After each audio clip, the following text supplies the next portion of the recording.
നമസ്കാരം.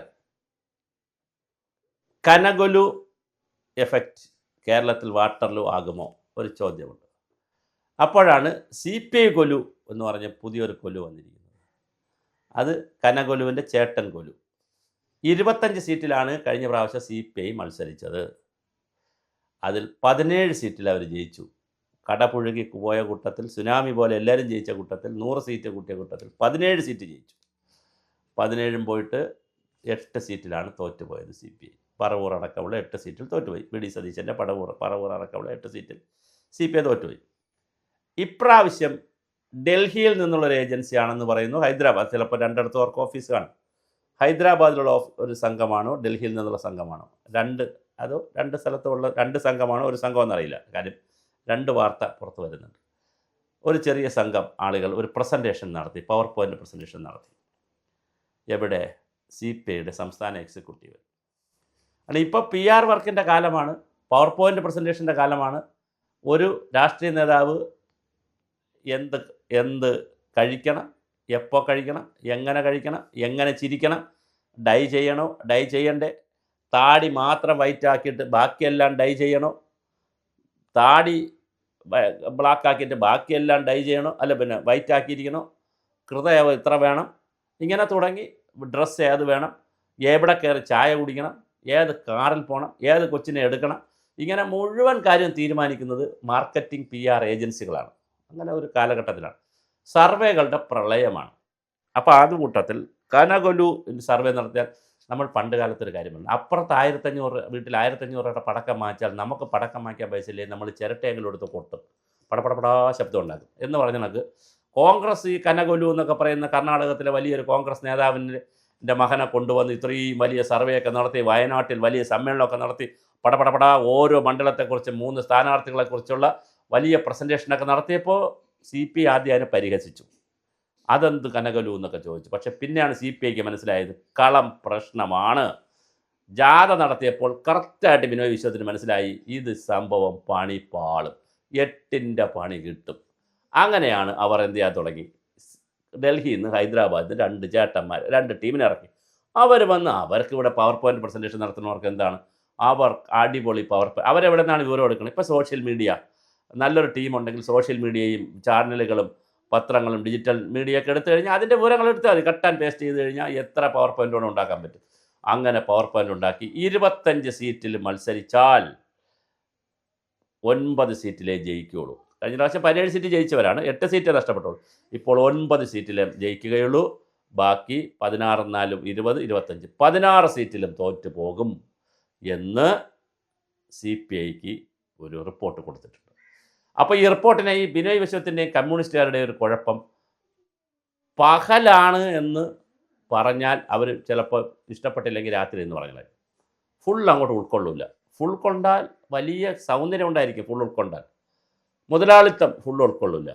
പക്ഷേ ഉൾക്കൊള്ളണ്ട, മുതലാളിത്ത പരിപാടികൾ ചെയ്യുകയും ചെയ്യും. വിദേശ സർവകലാശാലയ്ക്കെതിരെ ബിനോയ് വിശ്വൻ ലേഖനം എഴുതി കളഞ്ഞു ജനയുഗത്തിൽ.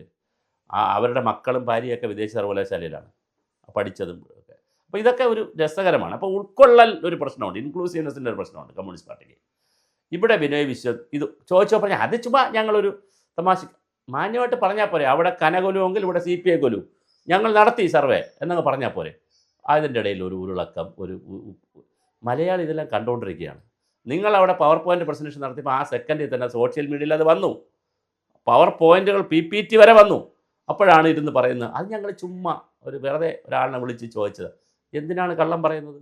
ഞങ്ങളും പ്രൊഫഷണലാവാൻ തീരുമാനിച്ചു, ഞങ്ങളെ അപ്പനും പനയെന്ന് വീണാൽ, അല്ല ഞങ്ങളെ അപ്പനും പനയെന്ന് വീഴും, അപ്പം ഞങ്ങളും ചിക്കൻ കാല് കഴിക്കും എന്ന് പറഞ്ഞൂടെ? ഇതാ ഇപ്പോൾ പനയെന്ന് വീണു, ഞങ്ങൾ കഴിച്ചു, ഞങ്ങളെ അപ്പം പനയെന്ന് വീണു, ഞങ്ങൾ ചിക്കൻ കാല് കഴിച്ചു എന്ന് പറഞ്ഞൂടെ? എന്തിനാണ് ബിനോയ് വിശ്വം ഇങ്ങനെ കളിക്കുന്നത്? എന്തായാലും നിങ്ങൾ വേറൊരു തീരുമാനമെടുത്തത് വളരെ കഷ്ടമുള്ളൊരു തീരുമാനമാണ് നിങ്ങൾ എടുത്തിരിക്കുന്നത്. നിങ്ങൾക്ക് 4 മന്ത്രിമാരാണ് ഇപ്പോൾ ഉള്ളത്. GR അനിൽ മാന്യനാണ്, മിടുക്കനാണ്, മന്ത്രിയാവാൻ കൊള്ളൂല, വേറൊന്നും കരുതരുത്. എനിക്ക് നല്ല പരിചയമുള്ള ആളാണ്. ചിഞ്ചു റാണി എന്ത് റാണിയാണെന്നറിയില്ല, അവർക്ക് ഒരു ശല്യമില്ല, ഒരു കാര്യമില്ല. പിണറായി പറയും, അവർ ഒപ്പിട്ട് കൊടുക്കും. ഒരു ശല്യമില്ല. ചിഞ്ചു റാണി. വേറൊരാളുണ്ട് പ്രസാദ്, പരിസ്ഥിതിയുടെ അപ്പോസ്തലനായിരുന്നു. CPIക്കകത്തുള്ള പരിസ്ഥിതി സംഘത്തിൻ്റെ അപ്പോസ്റ്റലനായിരുന്നു. എന്തിനാ അങ്ങനെ ഒരു മന്ത്രി? പിന്നെ നെല്ല് എവിടെയാണ്? നെല്ലിൻ്റെ കഥകൾ. കൃഷി എവിടെയാണ്? പച്ചക്കറി എവിടെയാണ്? റബ്ബർ എവിടെയാണ്? കേരളത്തിലെ കൃഷി എവിടെയാണ്?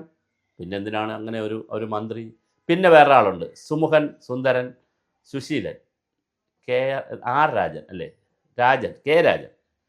സുമുഖനാണ്, സുന്ദരനാണ്, സുശീലനാണ്, സൗമ്യമായിട്ടേ സംസാരിക്കുള്ളൂ, പച്ചവെള്ളം ചവച്ചേ കുടിക്കുള്ളൂ. ഒരു കാര്യമില്ല. 4 മന്ത്രിമാരും, ഞാൻ വേറൊരു വാക്കാണ് എൻ്റെ വായിൽ വന്നത്, പെട്ടെന്ന് പറയുന്നില്ല, എൻ്റെയും കൂടെ മന്ത്രിയല്ലേ. ഈ 4 പേരെ മാറ്റണം നിങ്ങൾ. ഇ ചന്ദ്രശേഖരൻ നായർ ഇരുന്ന നാടാണിവിടെ. മാവേലി സ്റ്റോറുകൾ തുടങ്ങി ഇ ചന്ദ്രശേഖരൻ നായർ വന്ന നാടാണിവിടെ. അച്യുതമേനോൻ്റെ പാർട്ടിയാണ് നിങ്ങൾ. വലിയ ദക്ഷിണാശാലിയായ അച്യുതമേനോൻ്റെ പാർട്ടിയാണ്. എന്തിന്? നിങ്ങൾക്ക് നേരത്തെ ഒരു ധനകാര്യ കൃഷി വകുപ്പ് മന്ത്രി ഉണ്ടായിരുന്നല്ലോ, അത്ര വിദ്യാഭ്യാസമൊന്നുമില്ലായിരുന്നു, തൃശ്ശൂർക്കാരനായിട്ടുള്ള അദ്ദേഹത്തിന് പേര് വി രാഘവൻ. അത് വേറൊരാളാണ്. ഞാൻ പറയാൻ വന്നത് രാജൻ മറ്റൊരു പേരാണ്. വി രാഘവൻ കൃഷിമന്ത്രിയായിരുന്നു. കൃഷിഭവനുകൾ തുറന്നു കേരളത്തിൽ 1000-ഓളം. അതും ഒരു രാജനാണ്, മറ്റതും ഒരു രാജൻ തന്നെയാണ്. M Govindan Nair, E Chandrasekharan Nair. നിങ്ങൾ എന്ത് പരമ്പരയാണ്? രാജപരമ്പരയല്ലേ?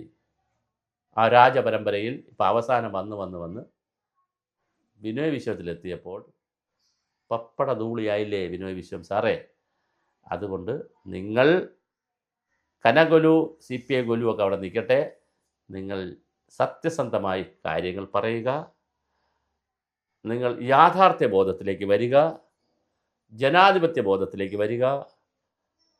ഓരോ കാര്യങ്ങളെയും സത്യസന്ധമായി വിലയിരുത്തുക, ജനങ്ങളോട് സത്യസന്ധമായ കാര്യങ്ങൾ പറയുക. അപ്പോൾ നിങ്ങളുടെ 9 സീറ്റ് 25-ലേക്ക് 17-ലേക്കോ 18-ലേക്കോ പോകും. അല്ലെങ്കിൽ CPMൻ്റെ ഈ കടപുഴക്കത്തിൽ പിണറായി എല്ലാത്തിനും എനിക്ക് ശേഷം പ്രളയം എന്ന് പറഞ്ഞ് എല്ലാത്തിനെയും കൂടെ എടുത്തുകൊണ്ട് പോകാൻ നിൽക്കുന്ന പിണറായിയുടെ ഈ പ്രളയപ്പോക്കൽ നിങ്ങളും ഒഴുകിപ്പോകും. വളരെ ശ്രദ്ധിച്ചോണം.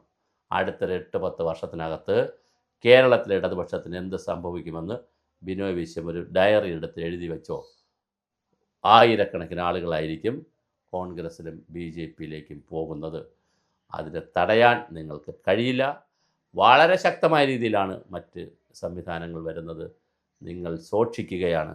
അപ്പോഴും നിങ്ങൾ പുരപ്പുറത്ത് കയറിയിരുന്ന് ഈ കൂവുന്ന പരിപാടി നിർത്തണം.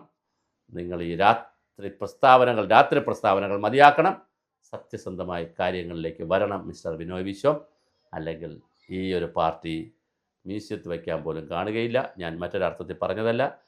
നിങ്ങളെ കൂടെ നിൽക്കുന്ന ആളുകളൊക്കെ തന്നെ ഇപ്പോൾ മാനസികമായി കോൺഗ്രസ്സിന് പിന്തുണ പ്രഖ്യാപിക്കുന്നത് നമ്മൾ കണ്ടുകൊണ്ടിരിക്കുകയാണ്.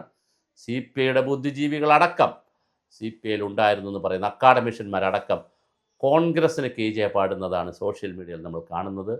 എന്താണ് ബിനോയ് വിശ്വം സംഭവിച്ചതെന്ന് നോക്കുക. നിങ്ങളുടെ 25 സീറ്റ് 9 സീറ്റിലേക്ക് കുറയും എന്നാണ് നിങ്ങളുടെ കൊല്ലു തന്നിരിക്കുന്ന റിപ്പോർട്ട്.